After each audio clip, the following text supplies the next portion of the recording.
Welcome to the Hunt360 podcast. I'm E3 King, joined here with founder of Hunt360, Jeremy Williams, and our friend Rick Brazell from the First to Hunt Foundation. Rick, thank you for joining us today. How you doing? Doing great. It's exciting to be at the show. It's the first time for this show for us. This is a great show. Yeah. Great atmosphere, great people. It's a fun time. Good place to spend some money. Yeah, you can do that Meet really some fast. people. There's a lot of great connections to make right here at this show. Yeah, we do. That's one of the reasons we go to shows is to help kids learn about hunting, but we also get to network and meet some other people in the industry that could help us out with our mission. Yeah, well, we're glad to take part of it to help you out to get your word out, and I'm excited to learn all about what you do and awesome and getting kids into the world of hunting. Yeah, tell us a little bit about the First to Hunt Foundation. Yeah, I started the foundation in 2015, so we're on our fifth hunting season.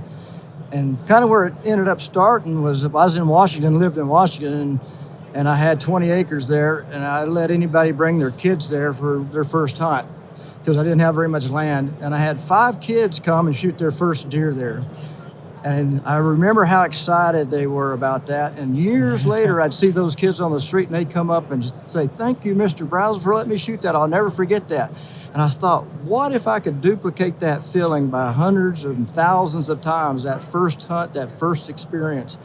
And then when I retired after 36 years with the U.S. Forest Service, managing land, I thought, what am I going to do? So I started the foundation called the First Hunt Foundation to try to get kids, mostly kids, into their first experience and having a good experience in hunting. And that's where it kind of started, was that 20-acre thing in Washington State. And since then, it's grown. It's just really taken off, and we're operating now in 26 states. We hope to be in all 50 before we're done. Taking kids out. We have nearly 400 mentors right now in those 26 states. We do background checks on them, so they're covered. If something was to happen and they were to get sued, our foundation would cover them with the liability insurance we have. And it's all free to the kids. We charge nothing. Everything we do is free. Mentors aren't even allowed to take gas money because we're a nonprofit. We're not outfitters and guides, we're teachers. We're trying to teach the next generation of hunters. Well, it's amazing. That's exactly what we need. We need more mentors and teachers, as you say, to pass on that heritage and that excitement and light that fire in their stomach for the outdoors. And I think most of us remember, when we started out as hunters, how excited we were. And we probably had parents or uncles or grandpas or somebody to take us. Or most of the kids, nearly all of them that we take, don't have that. We get a lot of calls from single moms going, my son or my daughter would like to go hunting, and they're bugging me, and I don't know what to do. And we just said, well, we'll take them under our wing and start teaching them how to shoot. Before we go hunting, we teach them all that stuff. And it's not the state hunter ed. They still have to do that part with the state. We don't do that. We work with the states. A lot of times they'll send us kids, like they'll get calls from people going, we got a kid, would you guys take them? You betcha, if we can, we'll take them out.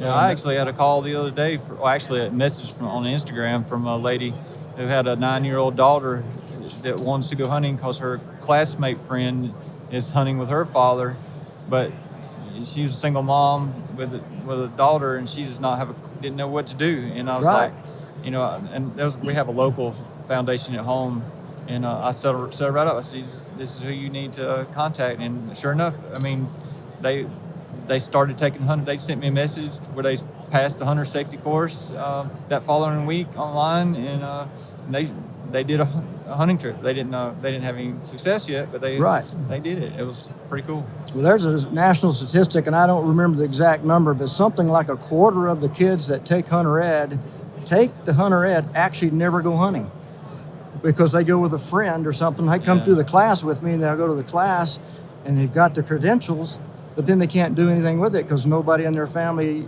will take some hunting. So we're kind of looking for that segment, like, hey, we'll take you, we'll get you out if we've got mentors in your area.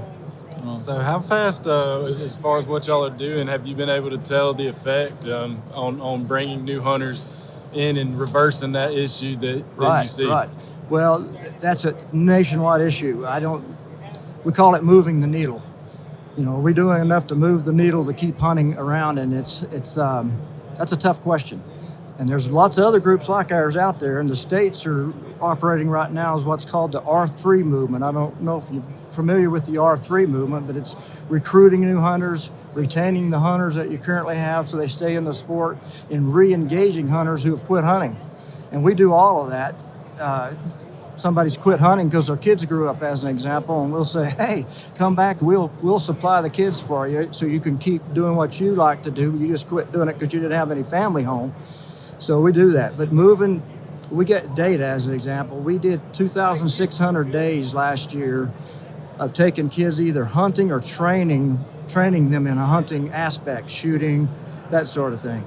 And that was with the 244 mentors last year, 2018. This year, we're going to start doing our annual report for 2019. And like I said, we're close to 400 mentors in 26 states. And so I don't know what the number's going to be, but we hope it's well above 2,600 days. It's probably going to be 4,000, 5,000 days. And if you keep doing this, in our vision, keep doing it, it gets big enough, you got 1,000 mentors. Think about that. And on the average, you're taking 2 or 3, 4 days out of their time to help a kid. Now you're starting to make a difference. You're starting to get some big numbers because you've got a lot of people engaged in doing it. It's all about the numbers. Absolutely. And the experiences for those individual kids, of course. But if you want to move the needle, it's about the numbers. Well, I think what you said on the flip side, the mentors get something out of it too. I think, like what you said, a lot of people are looking to have somebody to be able to do those things with, somebody to teach, somebody to take hunting, and they find enjoyment in that as well. So I think it definitely goes both ends of the spectrum on that. You're right. Last year I did 50 days of taking kids out either training or hunting myself. And that's hard to do trying to run a national organization, but I just love it so much. And I did 30-something days of me hunting for me. So that's like 80 days of hunting, and I'm thinking, I died and went to heaven, man. I am hunting so much, and I'm out there, and those kids, if they shoot a doe, to them is a 30-inch buck. They are so excited. And then when they eat that meat that winter, we hear back from them about it. It's changed their lives, and can we go do it again? It's exciting, I tell you. It is exciting. It's exciting to hear your passion in your voice. I mean, I can feel it. It's Well, my wife says it keeps me out of trouble, which is a good deal because I just enjoy being outdoors and helping. It's just, it's going to continue to grow. We've got a lot of good sponsors. Rocky Mountain Elk has been good to us. National Shooting Sports folks are recognizing what we're doing. good. So we operate on grants. We have no paid staff, including me, the president. I mean, nobody gets paid at this point. There's days I wish we had money where we could hire some people, and maybe someday we will. But right now, all the money we receive goes into going to shows, recruiting mentors, insurance, gear. We buy guns and stuff, youth guns and that sort of thing, and put them out in the different states. So if they need a resource, because you think about a lot of our mentors, like, well, I can take a kid out, but all I got is 7mm Magnum, Yeah. Well, no, you need a 243 or something. So we'll try to get you a gun that won't kick a kid so bad in that way. So that's what we do with our funds, is try to it goes right into the mentoring program, basically, or recruiting mentors. And how much is on the educational side as far as what you guys do? Well, a lot of it, because what we're talking about is conservation. Hunting is conservation. Exactly. And so we talk to our mentors and make sure we're telling them that you need to be teaching these youth you're taking out there about these things. You just don't take them out there at one and done, shoot something, and most of them aren't. It's like big brothers, big sisters. We're asking them to make it a long-term mentoring thing. I've got one kid, the very first kid we took out, I've trained him up. He's shot 5 different critters, ducks, bear, elk, deer, and now he's hunting on his own. He just about to turn 18. He baited his own bear last year and got it, called me up to come help him when he shot it, but I was out of state because it went over the hill and he was scared to go get it. So I'm mentoring him over the phone and said, no, you got to go get it. You shot it, and then call somebody else to come help you drag it out. But it's a long-term thing. And you can't teach it in one and done. It's got to be a long-term thing. Anyway. Absolutely.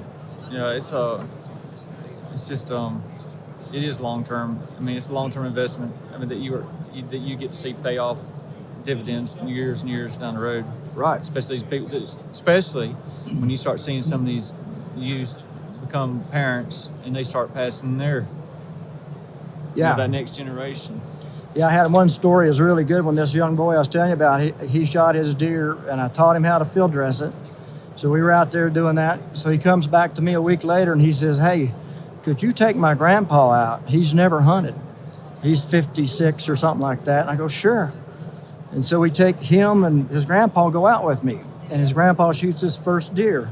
And I was about to instruct him on how to field dress it, and I stopped. I said, Jordan, teach your grandpa how to do that. And I sat back and watched this kid teach his grandfather how to do that. I mean, how is that? That's so cool. Yeah, and now they're hunting together. They're putting in together. So created 2 hunters just by getting that kid in. That's awesome.